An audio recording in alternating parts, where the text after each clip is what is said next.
3, 2, 1. Assalamualaikum warahmatullahi wabarakatuh. Di hari yang mulia ini, saya mengambil kesempatan untuk mengucapkan selamat Hari Raya Aidilfitri kepada semua warga sekolah kebangsaan Sriwijaya. Dan saya mengambil kesempatan ini untuk memohon ampun dan maaf dari saya dan keluarga, dan semoga Hari Raya pada tahun ini disambut dengan penuh kemeriahan dan kegembiraan.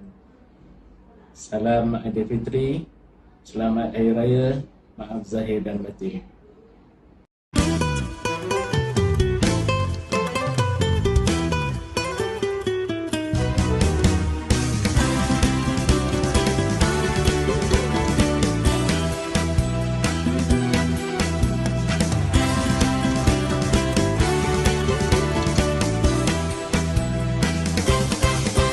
Sebulan berpuasa, kini menjelang hari raya.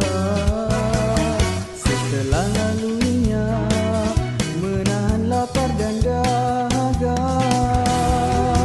teruja apabila takbir bergema. Semoga bergembira di hari yang mulia kepada semuanya. Dan ayah menunggu kepulangan kita, turut serta sanak saudara, kawan dan jiran tetangga.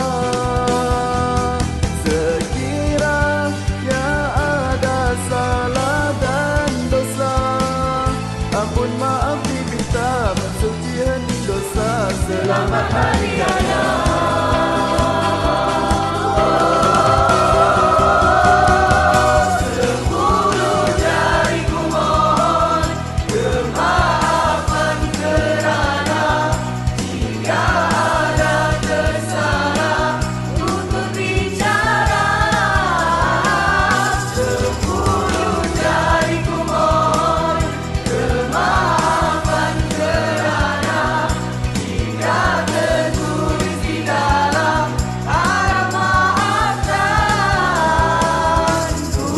Ucapkan selamat Hari Raya, minal aidil wal faizin untuk semua.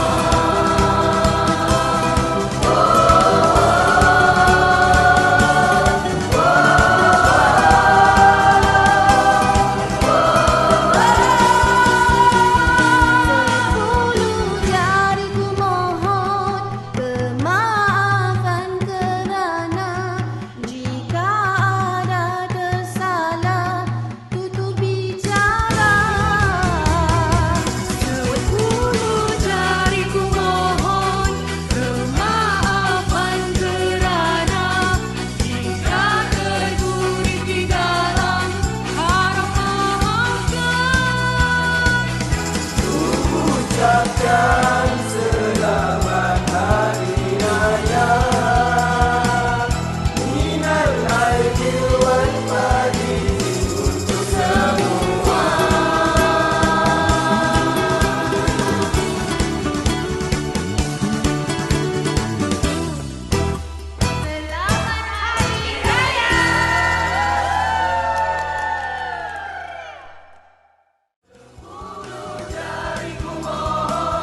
Kemaafan kerana jika ada tersalah untuk bicara. 10 jariku mohon kemaafan kerana jika tertulis di dalam harap maafkan. Kami, Warga SK Setiajaya mengucapkan Selamat Hari Raya Aidilfitri. Maaf zahir dan batin. Bye.